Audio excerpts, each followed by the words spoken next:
علی بن سفیان نے کہا، آپ ملت اسلامیہ کو ایک مضبوط مرکز پر لا کر اسلام کو وسعت دینا چاہتے ہیں، مگر ناجی آپ کے خوابوں کو دیوانے کا خواب بنا رہا ہے۔ تم اس سلسلے میں کیا کر رہے ہو؟ سلطان صلاح الدین ایوبی نے کہا، یہ مجھ پر چھوڑ دیں۔ علی نے کہا، میں جو کروں گا وہ آپ کو ساتھ ساتھ بتاتا رہوں گا۔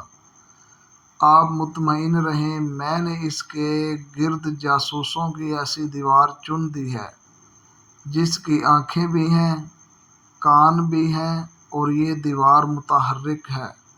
یوں سمجھ لیں کہ میں نے اس کو اپنے جاسوسی کے قلعے میں قید کر لیا ہے۔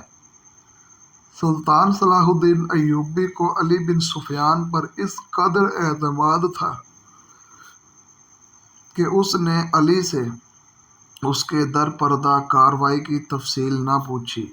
علی نے سلطان سے پوچھا، معلوم ہوا ہے وہ آپ کو جشن پر بلانا چاہتا ہے۔ اگر یہ ٹھیک بات ہے تو اس کی دعوت اس وقت قبول کر لیجیے گا جب میں آپ کو بتاؤں گا۔ ایوبی اٹھا اور اپنے ہاتھ پیچھے کر کے ٹہلنے لگا۔ اس کی آہ نکلی، وہ رک گیا اور بولا، علی بن سفیان، زندگی اور موت اللہ کے ہاتھ میں ہے۔ بے مقصد زندگی سے بہتر نہیں کہ انسان پیدا ہوتے ہی مر جائے۔ کبھی کبھی یہ بات دماغ میں آتی ہے کہ وہ لوگ کتنے خوش نصیب ہیں جن کی قومی حس مردہ ہو چکی ہوتی ہے اور جن کا کوئی کردار نہیں ہوتا، بڑے مزے سے جیتے ہیں اور اپنی آئی پر مر جاتے ہیں۔ وہ بد نصیب ہیں۔ امیر محترم علی بن سفیان نے کہا، ہاں علی بن سفیان، میں جب انہیں خوش نصیب کہتا ہوں تو پتہ نہیں کون میرے کانوں میں یہ بات ڈال دیتا ہے جو تم نے کہی، مگر سوچتا ہوں کہ اگر ہم نے تاریخ کا دھارا اس موڑ پر نہ بدلا تو ملت اسلامیہ صحراؤں وادیوں میں گم ہو جائے گی۔ ملت کی خلافت 3 حصوں میں تقسیم ہو گئی ہے۔ امیر منمانی کر رہے ہیں اور صلیبیوں کا اعلی کار بن رہے ہیں۔ مجھے اس بات کا ڈر بھی ہے کہ اگر مسلمان زندہ بھی رہے تو وہ ہمیشہ صلیبیوں کے غلام اور اعلی کار رہیں گے۔ وہ اسی پر خوش ہوں گے کہ وہ زندہ ہے، مگر قوم کی حیثیت سے وہ مردہ ہوں گے۔ ذرا نقشہ دیکھو علی، آدھی صدی میں ہماری سلطنت کا نقشہ کتنا سکڑ کر رہ گیا ہے۔ وہ خاموش ہو گیا اور ٹہلنے لگا اور پھر سر جھٹک کر علی کو دیکھنے لگا۔ جب تباہی اپنے اندر سے ہو تو اسے روکنا محال ہوتا ہے۔